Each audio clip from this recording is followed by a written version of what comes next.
Welcome to episode 73 of the Clive Barker podcast. In this one, we talked about Boom Studios' Nightbreed comic.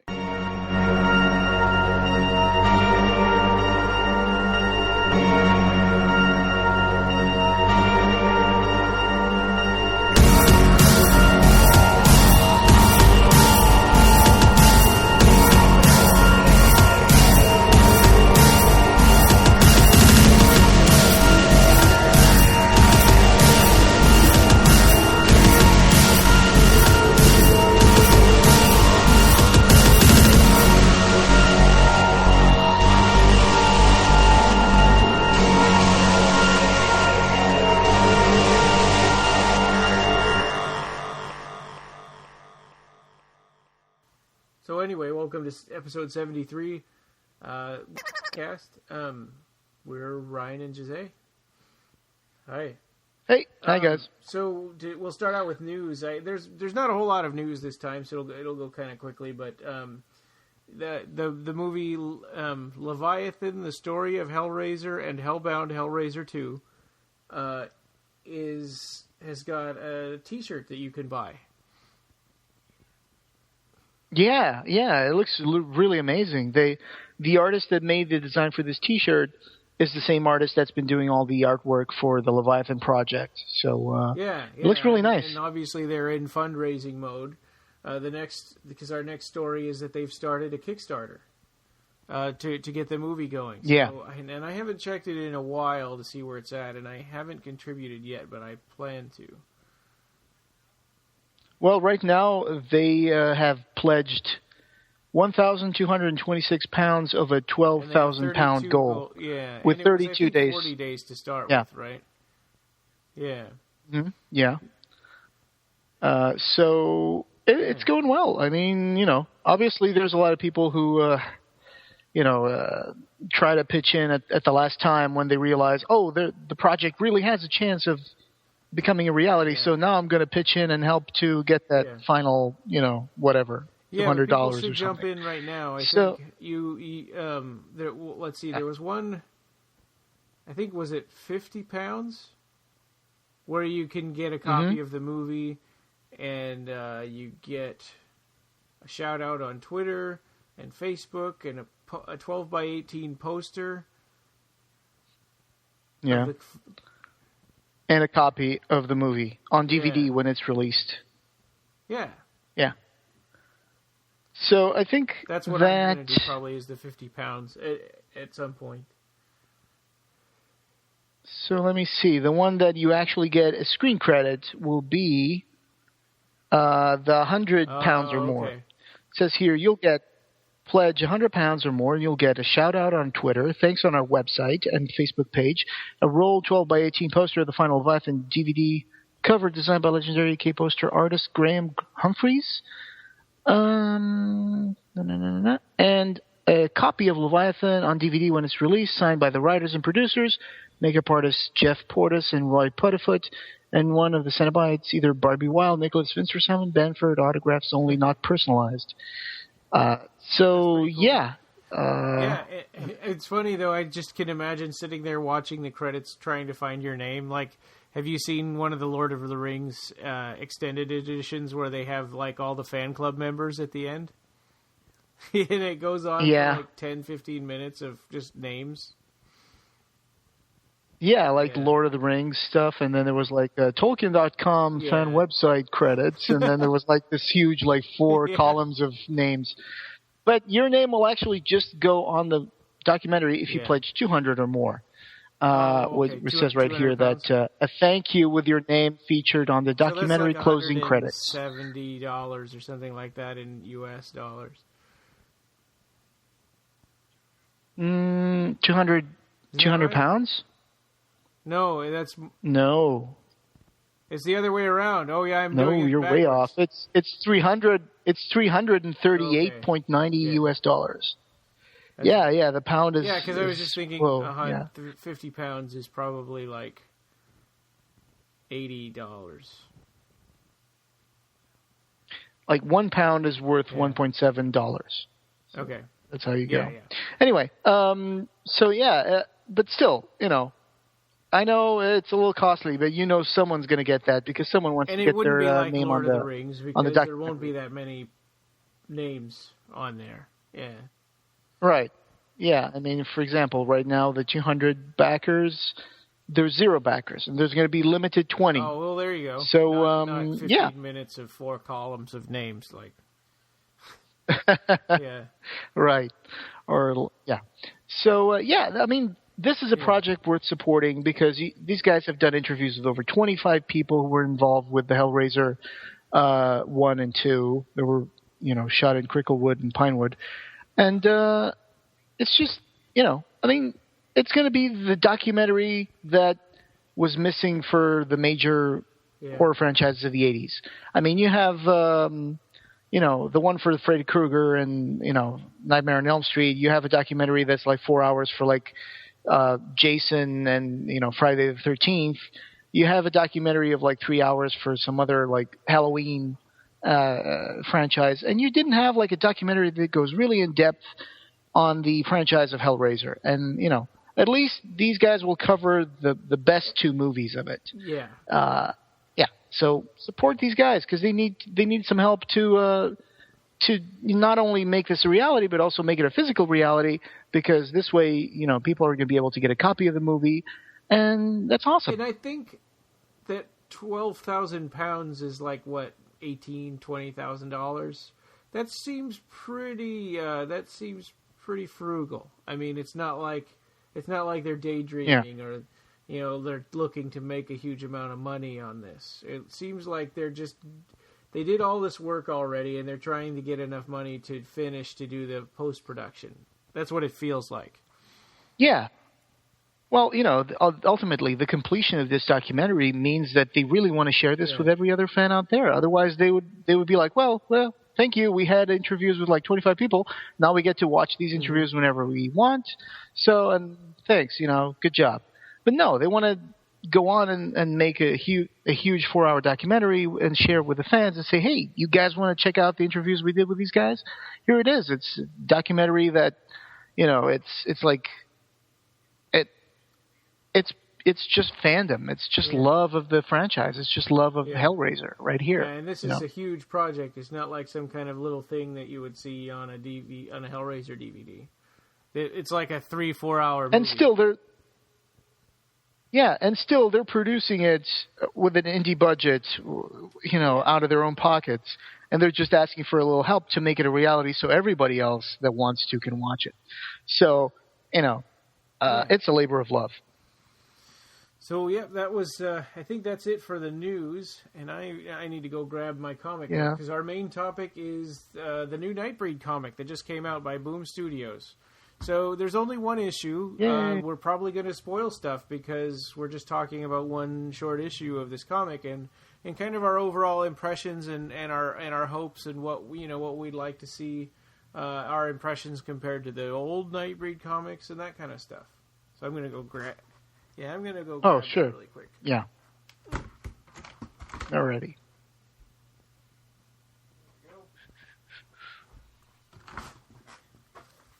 Okay.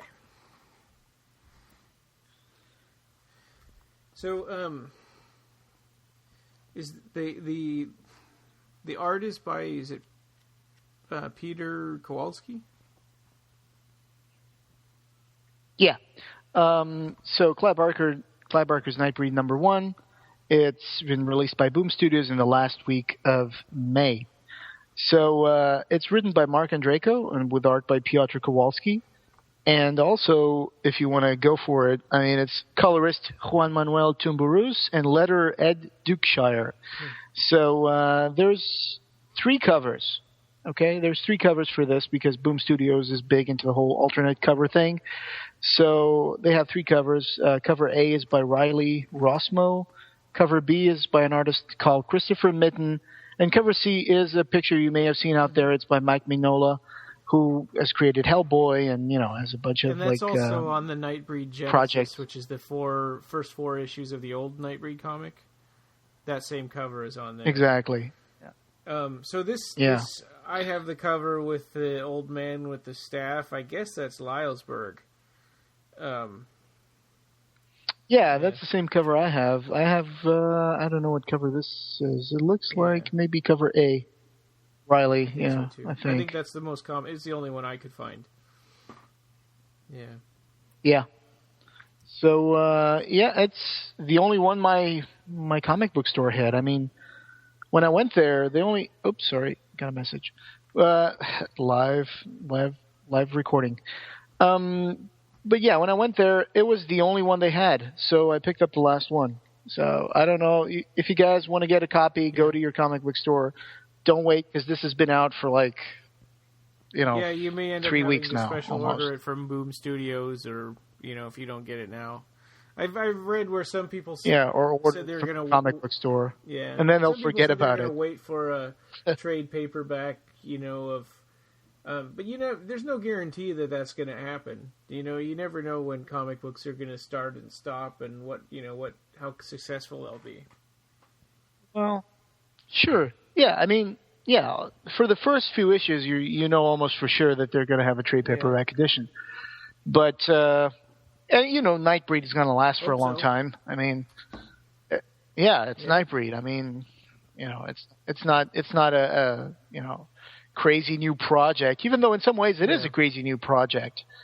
But go get it, because it's much more fun to have individual issues than having a trade paperback, because you can choose your covers. I mean, and the trade paperback, you probably don't even see the covers inside. I mean, for each issue. So maybe there'll be some covers in the end of the trade paperback, but that's never the same thing. And I feel a little bit proud that we have this now. I mean, I think this is kind of exciting because Occupy Midian's sort of rekindled the love for Nightbreed, and Nightbreed has come back, and I think that Occupy Midian and all the people in Occupy Midian were a big part of that. Yeah, absolutely. All 8,000 members of Occupy Midian, they, hey guys, we did it. We did it, and people who are also, friendly to Nightbreed, like people from, Fangoria, Rue Morgue magazine, Shock Till You Drop, Bloody Disgusting. There's people who are Clive Barker fans. You can see that in the websites. You go and you see like, oh, let me see this review for like this movie, Clive Barker movie on Bloody Disgusting, and you go and you see it's done by the same guy that's going to do all the other Clive Barker movie reviews. So that there are particular critics who are friendly to Clive Barker. It's kind of neat how they've just been of waiting, like Nix's followers, for something to come back. Yeah, because they haven't forgotten his promise. Hopefully they haven't slashed everyone's throat in the bullpen. But it's funny because let's face it, there's Clive Barker fans everywhere. Yeah, for sure. So this opens up with Lylesburg. So it kind of, as you start reading this, you're wondering, okay, what time period is this? Because we saw Lylesburg get shot in the head, and he opened the Berserker cage, and we assume that he died, but I guess we don't know that for sure. But he's talking about, basically about Nightbreed and what they've gone through in different different time periods. Yeah. So, for starters, you were bringing the beginning of the story. In the beginning of the story, we do see Lylesburg, and we're inside what appears to be Midian. And at the left hand corner on the top of the page, it says now. So this is probably going to be situated in kind of a prequel to the movie. Oh yeah. In my opinion. Yeah.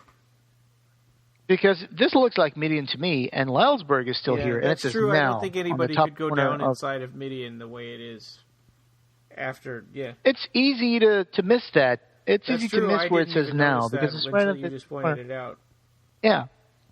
So I'm like, okay, so interesting. I guess this is going to be jumping between periods, which is something they do after you go in for a few pages.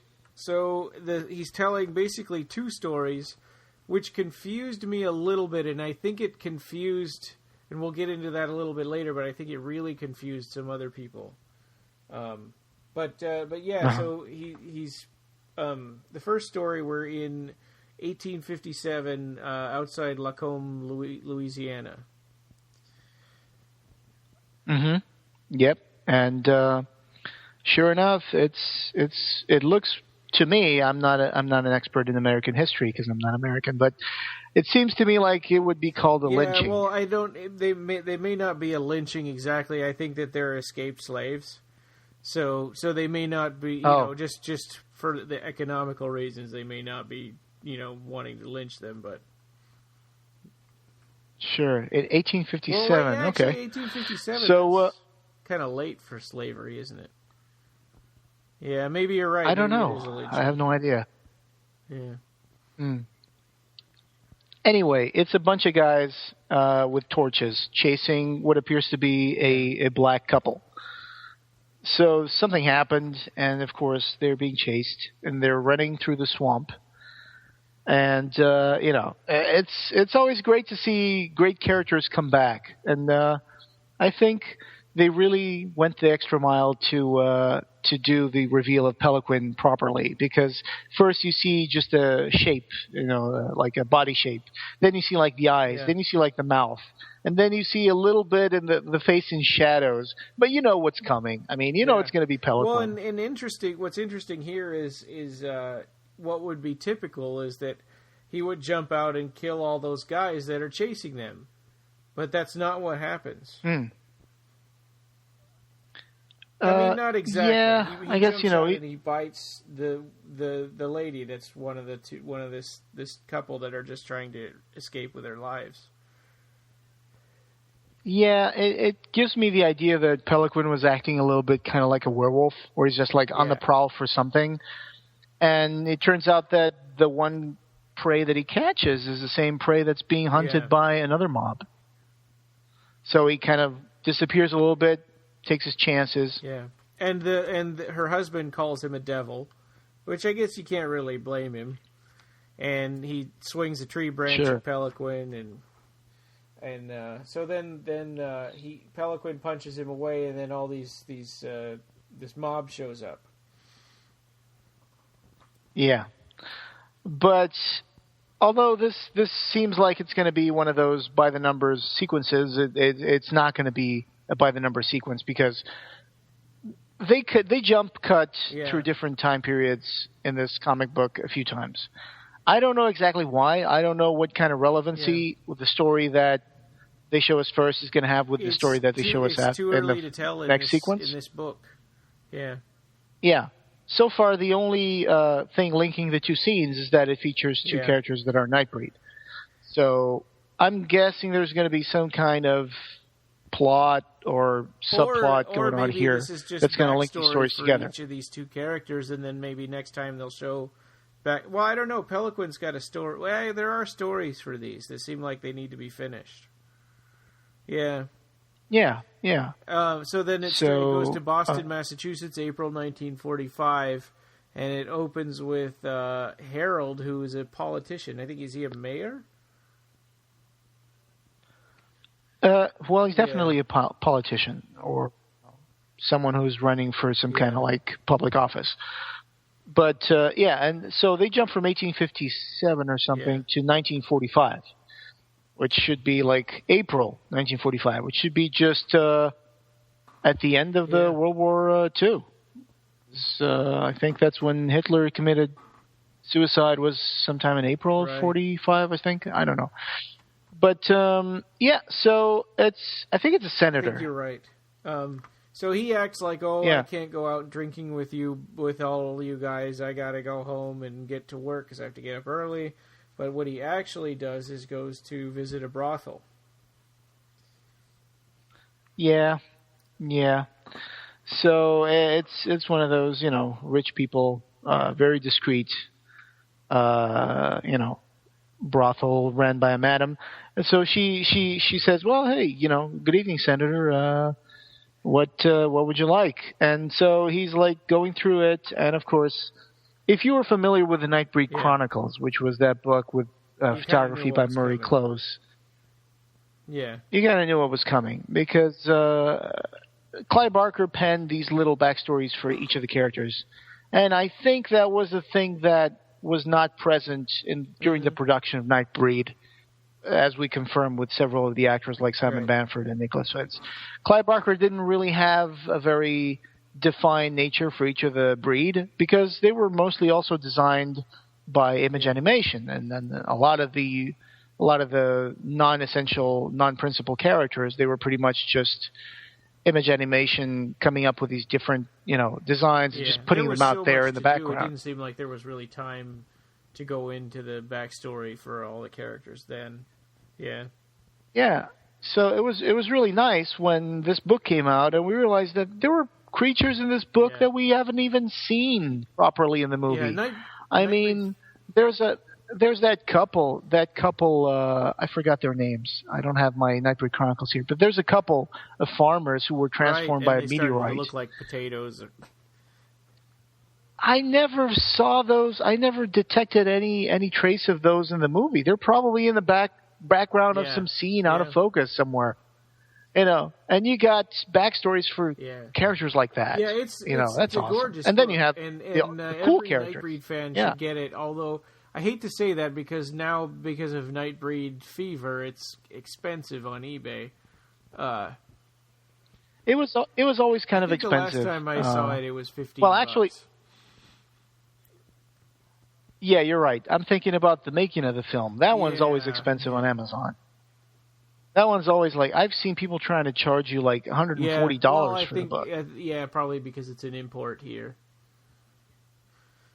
Yeah, that too. I mean, even when I was living in Europe, I was lucky that I had a kind of, I wouldn't say mint, but very fine copy of the book that I bought from an import store called the Britannica store in Portugal.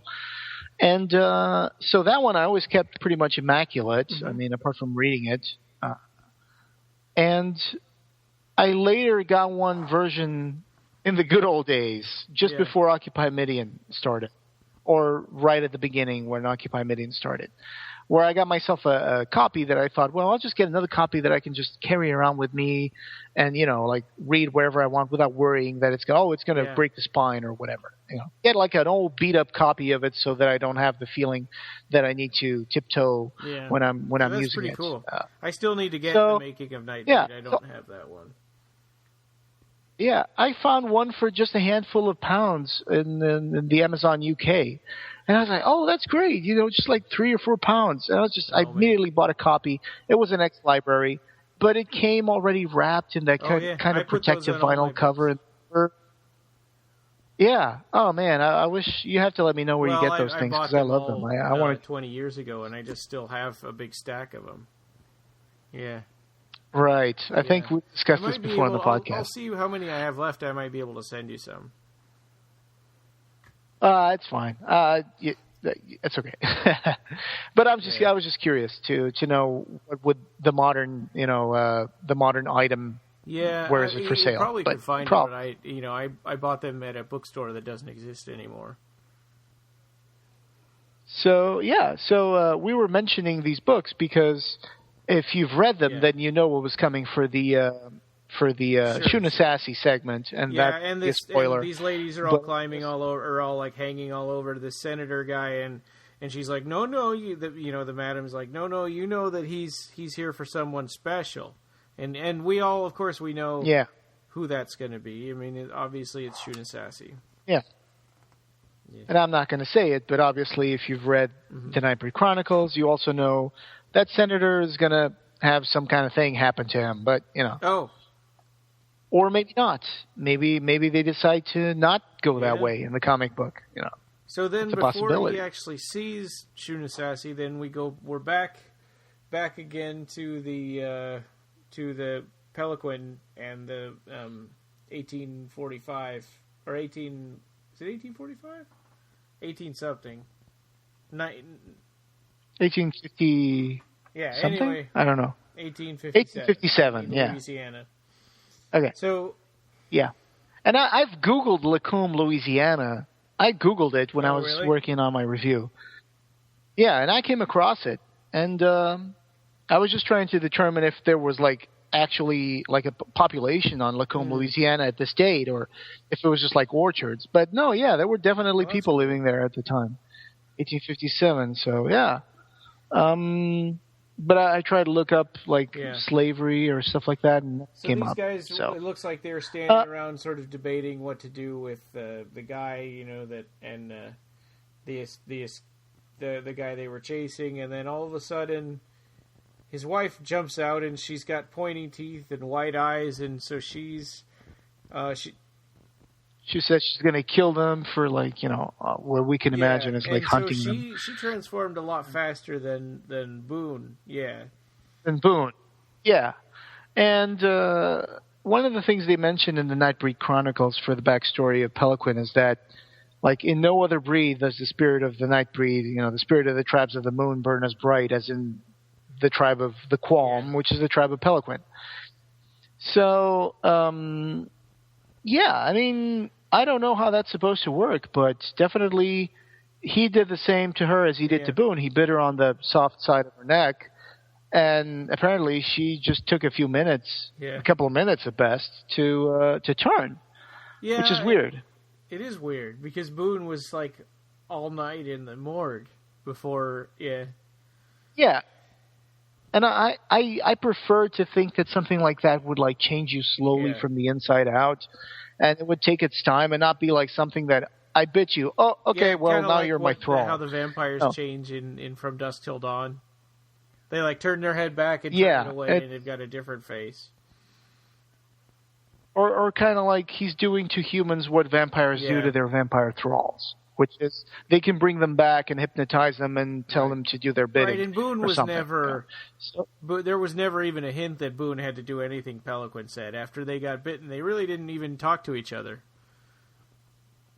Right, but the truth is that Boone also happened to be caught in a hail of bullets. We don't know what would have happened to Boone now that I think about it. We wouldn't have known what would have happened to Boone had he just escaped back into the night and maybe ran away. He might have turned in a few minutes. Because I don't know. Because he maybe died, maybe that slowed it down. Yeah. The truth is the creative consultant for this issue is Ben Mears, who we've had on the podcast.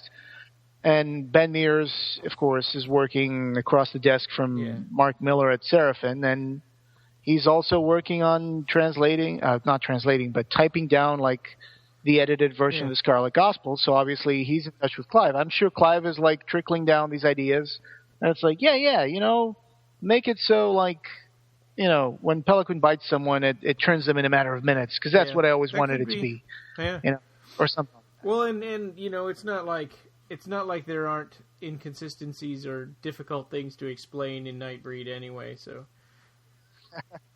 Yeah, that brings me to my next point. You see the big reveal of Pelican where he's in this one-page shot. Is dead. And he has the tentacles on his head, of course, but they're set in a different pattern than other images I've seen for this comic book. It's just one stripe of tentacles in the middle of his head, while in the movie it was two stripes of tentacles coming from opposite sides of his, on opposite sides of his head. So I don't know why they decided to go that way, but I guess too. There was really bright white in the movie on his tentacles.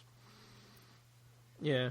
That's true, yeah. That's a good catch right there. I think in this one, maybe to simplify the colorist work, they went for a more pinkish, reddish color so it style. matches. It perfectly matches the color of his face. Yeah, the good news is he still wears the same style of shirts in 1857, the old Renaissance fair style shirt, I guess. And he doesn't like to bathe or worry too much about having blood on his T-shirt, because there's blood all over his T-shirt. Yeah, that's you got would to think stink. that he could just steal clothes from the people that he kills or whatever, but... Yeah. Maybe he jigs them up, I don't know. Yeah, or maybe he mangles everybody so badly that their clothes are bloody and he just has to wear them anyway. That's a good point. So, so the posse finds Pelican. There's a big reveal. And, of course, that's pretty cool. It's a pretty cool scene that shows how resilient Pelican is. He practically gets shot, point-blank range with, a few times. But apparently, He can handle bullets, like in the movie, I guess, because in the movie he gets shot with bullets. Well, we don't really see him get shot with bullets, but we see him get run over by a car. And if you can survive that and still walk away from it, then it's a pretty good bet you're pretty depressed tough. After he got run over by the car. Yeah, it's like, that car never called. Yeah, so anyway. he took out a couple of guys, and then he got shot up, and then they left. And then all of a sudden, the lady that he bit, that was supposed to look so demonish and intimidating, and for some reason her teeth are all sharp now, she was saying, "I'm going to kill you all," but then all of a sudden she's like very frightened and, holding onto a tree. Yeah, and she never did anything to any of them, because we'll find out later that they got her. Yeah, so... Yeah. So now we're back to the senator. Yeah. And it's kind of weird how secretive Shunasasi's boudoir is, don't you think? It's like Indiana Jones. They have to go through a bunch of like fake book walls and fake tunnels. They pull a book back and it goes click, and then the wall opens up. But everybody knows she's there. They could have just put a door with a lock on it. Yeah, and then it's like into a cellar. They go down into a cellar through like a spiraling staircase and stuff. It's so I like it. It's very moody. It really makes me feel like, oh wow, it's, if you don't know about the Nightbreed Chronicles, I bet you're thinking, wow, what's going to show up here? It's going to be the secret. So, I think the secret, it's a nice surprise. Of course, it's going to be Shunasasi, because we mentioned that. Sort of, in this page, in this last page of this section here. So, but I don't understand the mechanics of this. Why are people interested in her? Because it seems like it would be really easy to get yourself killed. I think you're missing the point of why they think it's hot. I think that's what makes it hot. It's the idea that you're touching something that, not many people have touched and lived. So if you touch and live, then you become one of the few who has, survived the experience. I guess. Yeah, kind of like that. Yeah, because she's as lethal as Jacqueline, I guess. Yeah. So, she's down there in sort of a gilded prison, I guess. We don't really... Yeah, which... I think, in my upcoming review of it, I do mention that there's kind of a duality between the backstories, Peloquin and Shunasasi, and I think the common thread that's going to bind these stories is going to be how they found their way to Midian, because that's what Lylesburg at the beginning, before he starts the flashback sequence. That's a good point. He says something like, "We have never been alone. Midian calls to all of our children, no matter where we are." And then it cuts to the Peloquin story. So I think there's going to be some kind of interaction between these two storylines. I have no idea why it's going to take so long. 70 years. Yeah, maybe it's going to be how Peloquin found his way to Midian and how Shuna found her way to Midian. And it doesn't have to intersect with the two characters. So. Yeah, I read one comment from somebody that was like, "Oh, I just read the new Nightbreed comic, and apparently Peloquin is Shunasasi's father." And I thought, what? I thought, that's going to be stupid. I didn't get that. Then I read the comic, and like, this guy is way off. He thought that this black lady was Shunasasi. It's like, they're different time periods, and... Yeah, I mean, you really have to skim it. Yeah. No, there's absolutely no even point where you might consider doing a leap of faith to link the two things together. She's not even the same. No. I mean, she's not even remotely close to the same kind of creature as Peloquin. Yeah, no, absolutely not. But so, I mean, like I said, I love the artwork. I do love the artwork, even though I may have some ideas about, wondering why they chose to go with the Mohawk idea for Peloquin. But, I'm not going to hold on to that.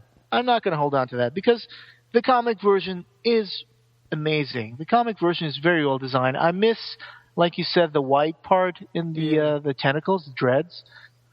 But I'm very happy with this. I'm very happy with Pelican. If this is what we got, maybe it's some other member of the tribe. Maybe it's not Pelican. That just hit me right now. He sure it looks might not like be him. Pelican, but he's never named. That's a good point. Yeah, that's nobody ever calls him Pelican. I wouldn't be surprised, but no, it's obviously Pelican. I'm just I'm just horsing around, but it could not be Pelican. Yeah. There is that possibility. Yeah. So we're back to the Pelican story again now that they've sort of revealed that for anybody that knows Nightbreed, you can tell that that's Shunasasi because you see spikes on her hands and you can see like her kind of her the way her nose is and stuff. Yeah. Well, also one of the points I was trying to make earlier, and then I kind of got sidetracked, is that when you mentioned that that Shunasasi is in a gilded cage, that's kind of a counterpoint to the ideas of freedom and captivity, and it's like Pelican is like represents freedom, whereas in the wilderness, and he's absolutely unbound and unstoppable, and then you have and he's living like in a swamp, basically. And then you have Shunasasi, who's living in a very gilded cage where she's got perfume and incense and like soft sheets, and she's living in this fancy old house, although she's being exploited sexually. But so there's that different counterpoint that is interesting.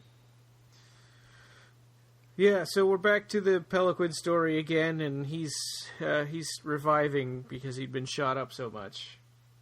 And we see that the wife lady has been hung, so they lynched her. And her husband might have helped them. We don't really know. He didn't really seem to feel sorry for her at all. Ever since she got bitten. Yeah, because it's a very scary transformation that she does. So for someone from that time, but you're right. He does join the mob in hunting down Pelican. So I don't know. Maybe they all went for gumbo afterwards. Yeah. So Pelican comes out of the water and cuts her down because she's stuck hanging there and she's not dying. Yeah, I always thought that Pelican, likes to put himself on a moral high horse. He's like, I kill people and I just bite them and eat their flesh. Oh, there he says. But then when he sees that, okay. Oh, he does? Oh, yes. Pelican. But now you are beholden to Pelican. But anyway, here he looks at the creature that's hung and says, please. And he says, curious that. As in, damned flesh bags. Yeah. It's like, dude, you walk around the swamp and you kill and eat people. On what moral high ground are you? I understand that he's shocked that, they hung her. Jeez, wow, look at those humans. But it's like you're hunting people and eating them. What kind of moral high horse can you put yourself on? Yeah. Yeah. Yeah. Anyway, so I'm very I'm looking forward to that story where these creatures will soon make their way to Midian. Obviously, I'm guessing Pelican is going to be escaping from something or some kind of reputation or some kind of crime he did and he needs to hide. And I'm thinking that Shunasasi just wants to be free in a place where she's not in a gilded cage, but she's in a den of her own people, and she's going to be happy doing that. So I'm looking forward to that. Like you said, it comes straight from the source penned by Clive Barker himself. For this regular series, the structure of the story seems to be very solid and friendly to the established backstory of the breed. So let's see. I really want to see this continue. I like to buy previews catalogs, and I like to pay attention to stuff like previews. So I've seen like comic book covers for this comic book that go for like number 2, number 3, number 4. And for number 4, you're going to have because they're going to have A and B covers. I don't know if they're going to have a C one because this was the number 1, so it got 3 covers. But I've seen it covers A and B for number 4, and it's going to have a breed that some of you may remember. It was called Chocolat, which was this lady that was covered in scales, and she was holding like a naked baby wrapped in a diaper. And the backstory for her in Nightbreed Chronicles is just amazing. I want to know more about it because it's one of those backstories where Clive just hints at things and leaves your imagination to imagine what happened. So he just says that this lady was found with a nest of 5 huge eggs on a nest of priests' clothes in a mountain somewhere. And it's one of the eggs cracked open and one of the babies started reciting the Lord's Prayer, with all his might. And now he lives in the Vatican. And which we can only imagine Clive is hinting that this kid is the second coming of Christ or something. And then she escaped with the rest of her kids off into Midian. I don't know. I mean, I'm wondering, what are they going to do? What are you going to do with this? The story that I just said. I mean, a nest of priest's clothes, a kid that starts reciting the Lord's Prayer when he's born and lives in the Vatican. Are you going to use that in the comic book, or are you going to come up with something different? I want to know. I mean, I don't. They would be they'd be 10 or 15. I don't mind it before we ever even start their story together. Yeah, I don't think they're going to go that way because otherwise they would say, well, people with the Nightbreed Chronicles know what's going to come next in the comic book, but. They might just change things. I don't know. Some of these backstories that Clive wrote, they were more metaphysical than others. I mean, look at the one for Lylesburg. He quotes this guy who went into the giant's eye socket and said, I go into the land of monsters or whatever. That's so theatrical, so metaphysical. You don't even know what that's supposed to mean for Lylesburg's backstory, for example. So wherever they go with that, I don't know. So now we're back to the senator, and he's gone down the stairs, and Shunasasi kind of is getting ready for him. This lady unlocks three locks on this door, which is kind of overkill, probably. Yeah. And then the last panel of the comic is we see Shunasasi kind of sprawled out on this bed. Yeah, with cloth covering all her naughty bits except for the boobies, which because it's a Boom Studios comic book. Hey. Yeah, that's so they don't. I guess they don't have to be. They don't have to follow the same rating as a Marvel. Yeah. Right. Yeah, they can show red blood and they can show things like this. Did you know that the Comic Book Authority forbade panels that would feature a character pointing his gun at an officer of the law and stuff like that? Yeah, that's why sometimes in some comic books they would have to show us a comic book panel with a guy pointing the gun and then another one with a policeman. So, but it would be the next panel on the page, so the gun would even be pointing away from the cop. I mean, it was just crazy. They would do it anyway. Yeah. Well, so that was the end of this one. It's it's really kind of a teaser in a way, and it's really hard to make a good. You did a review of it, so it'll be go to that. People should go to CliveBarkerCast.com to read your review, which should be up by the time we post this. Yeah. Probably even before. I mean, I'm going to try to put this up definitely. Tomorrow or something. Yeah. Which we're recording on Thursday, so I'm saying probably Friday tomorrow or something. So I did it. It's not a huge review, but I've used some of it to base my my review of it in this podcast episode. So I really enjoy one of the things that I really enjoyed in the artwork as well from Piotr Kowalski was that he has these really elaborate backgrounds. I think that sometimes in modern comic books they don't even pay any attention to the backgrounds anymore. It's more very stylized backgrounds or whatever. And this guy actually he does frame every single panel properly in a way that absolutely the perspective of each of these panels is amazing. It's just perfect. So I think that really adds to the immersion into the story. Yeah, I agree. And so the cover art was by Peter Kowalski again. No, I don't think so. I think this cover art, if you have cover A, it's from Riley Rossmo. Yeah.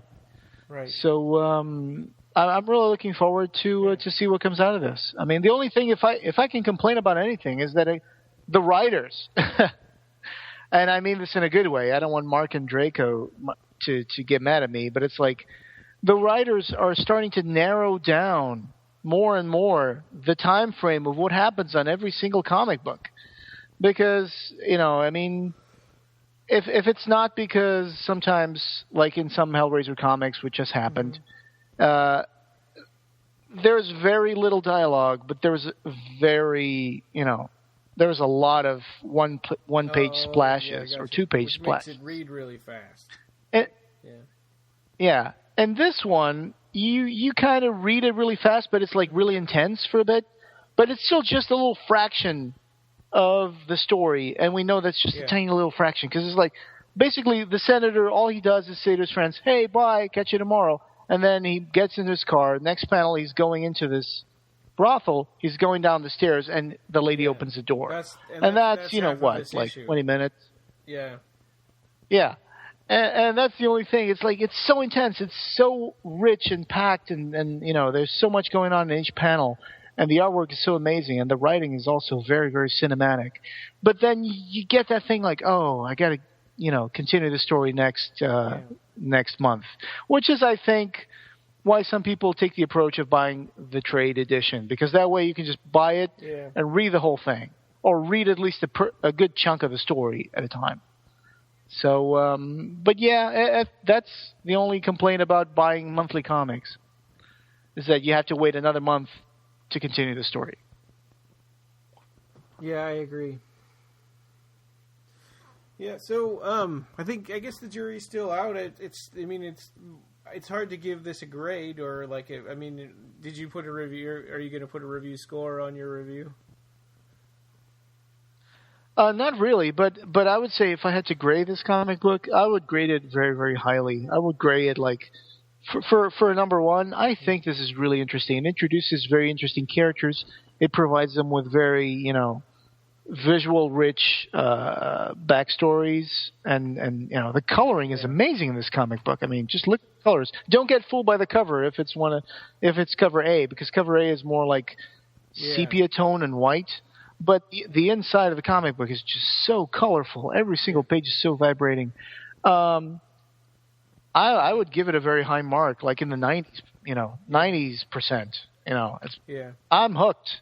Bring me more of these Boom Studio comic books. I want more Nightbreed right now. It seems like if they can follow one clear stream of story arc, and not change writers all the time, and different people abandoning different things and starting up new stories. Because the old Marvel comic suffered from that a little bit. The old Nightbreed comic did, and Nicholas Vince was pulling it all back together and creating a really interesting storyline. But then it ended. Yeah. 25, I think that was a 25 run, I think. So. And at least they still got to put some of the ideas that he had for that on like newspaper clippings in the very last pages. They kind of like tried to give you an idea of what would happen. I don't know. But so I think that this is probably going to be as successful as Hellraiser comics have been in the Boom Studios, which is pretty successful. Next Testament, also very successful. So everything that Clive Barker has put out has been selling very, very... They should do a comic book of Harry D'Amour versus the Gulfs. That would be... that'd be awesome. I would love to see that. That's an idea for Clive Barker. I don't know what kind of like deal he did selling the script or something, but I would love to see a comic book version of the Harry D'Amour prequel that was spoiled by that one dude in Fantasia number 8 or something. What was that name? What was the name of that sequel? No. It wasn't Vipex. Vipex was another thing. I can't remember. But I forgot the name for that. It was some really complicated, elaborate title. Never mind. Finish up the story, with Everville, where they started out with Great and Secret Show. Yeah. Oh, right, yeah. Well, they could definitely link it very well. I mean, it's completely possible. Yeah. I mean, Clive Barker did it. That was a great comic book. Yeah, I don't know. They would have to get the same artist, though, for sake of quality. IDW comics look pretty similar to each other. They all have that kind of glossy, shiny look to the characters, and yeah. I mean, do you remember the comic books of our childhood? They were like newsprint paper and with matrix dot printing. Well, not matrix dot, but it was dot printing, which was just made with like a very narrow palette of colors. They would just put dots in it. And, I mean, gosh, look at these comic books now. They're so shiny and so amazing. Yeah, they're like computer colored and stuff like that. That's amazing. Yeah, definitely. Yeah, I think about that sometimes too. I mean, even when like Image started doing like, when all those people split off of Marvel and started Image. I remember I bought a lot of Image. I bought a lot of number ones. I got like the run of Spawn all the way up to like number 150 or something. They don't have ads every other page, and they've got all these glossy pages and all this color and yeah, and even though it was still the same dull off-white paper from Marvel, this was better grade off-white paper. Yeah. In the beginning, and then it got glossy. Right? Yeah. Yeah. But they had the computer color separations and stuff. That was amazing. Yeah. That really revolutionized comic books in terms of coloring. I'm definitely the 90s. Buying these. I want to see where it goes. Oh yeah. We'll see if my pull list thing at the comic shop is successful or not. Dude, I mean, I don't have any issues. Mine even sin in the form of putting extra stuff in my pull.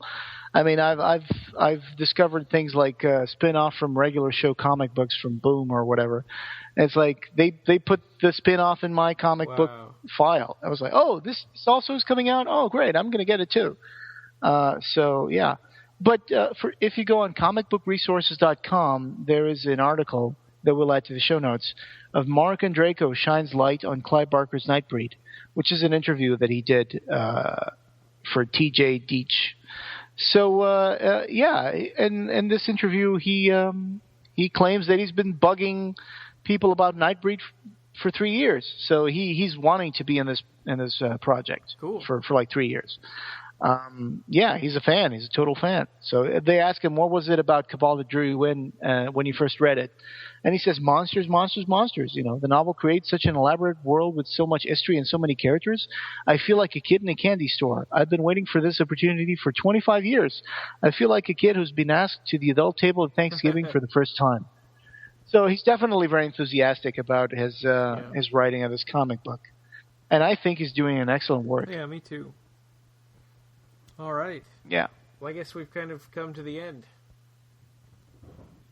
Yeah, this was a shorter episode, but I hope you enjoyed it. We'll keep following this and as it develops and kind of saying our opinion about it.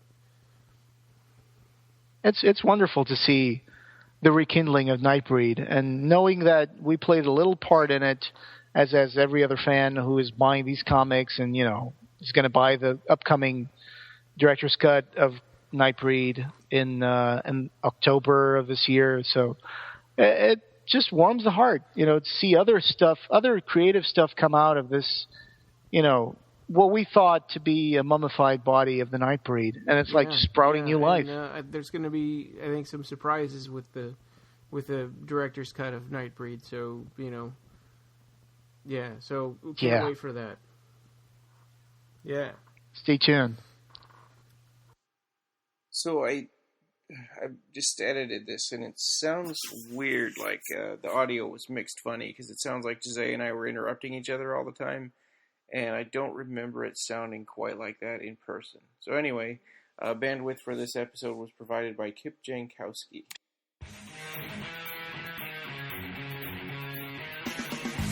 You can reach us on the web at www.clivebarkercast.com. Leave us a review on iTunes.